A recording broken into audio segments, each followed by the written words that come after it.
Hi, this is Gary. Well, I have to admit that as an ex-Calgarian who lived there for over 10 years, I just love the fact that I got to go and visit this site with the Glenbow Museum and do some actual work on here too. So, as we all saw, the front page here shows the photographer whose photos we are analyzing, Jack Delorme, and it gives a little bit of biographical information about him and, of course, some history of Calgary. Then we went into the TV section and we clicked on this photos viewfinder here. But it's also interesting to note that there's more contextual information regarding the photos that we're analyzing, both on this small page here and on the Learn More page that I just clicked on here. And this is quite significant how TV was not entirely welcomed with open arms in Canada, and they go on about what moralists were worried about and what educators were worried about.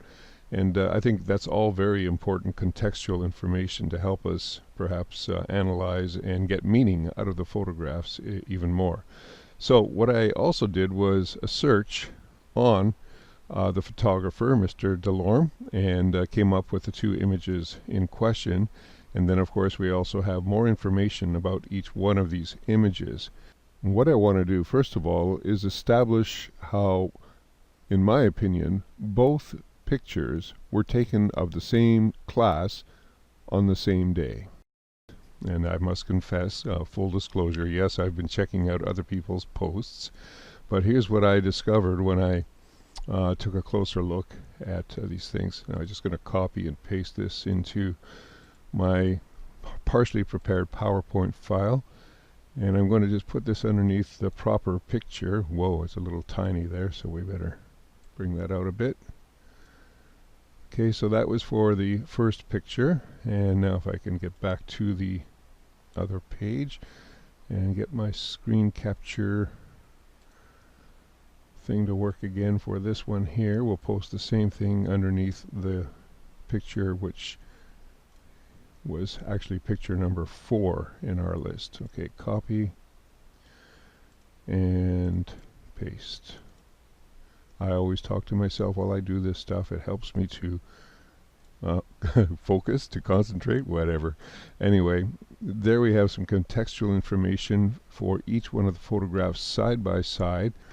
And here we can see quite clearly that both pictures were taken in April of 1956. And they were both published in the Albertan, which is now the Calgary Sun, on April 26th on page 3. Okay. So I think that's pretty good evidence that there's a strong likelihood that these were taken on the same day because they were published on the same day. Now I also looked at the serial numbers here for the photos. Here we have 6977A and 6977C. I don't know where B is, but that's pretty close. Probably just one frame apart on the roll of film that Mr. Delorme was using. I also noticed this girl with the striped dress on in the front left corner, and if you look over here, there's someone wearing some kind of striped garment. Now the hair color here is somewhat dark, but that could be because of lighting.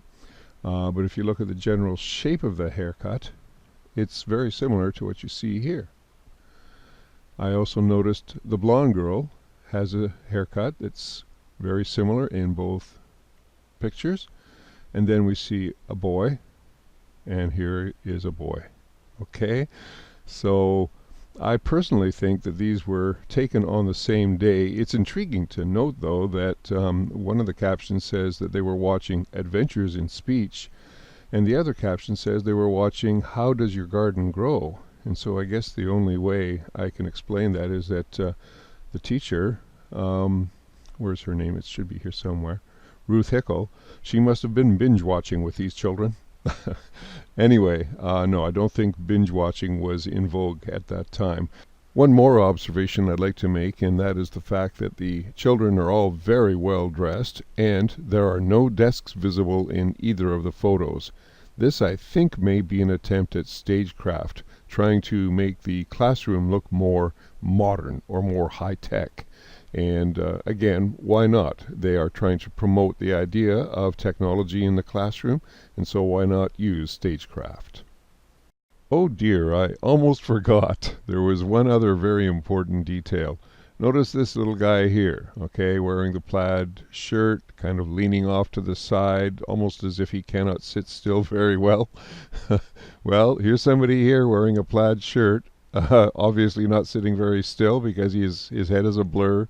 And that to me was, I guess, the fourth little bit of evidence that I needed to convince myself that these two photographs were done on the same day with the same kids.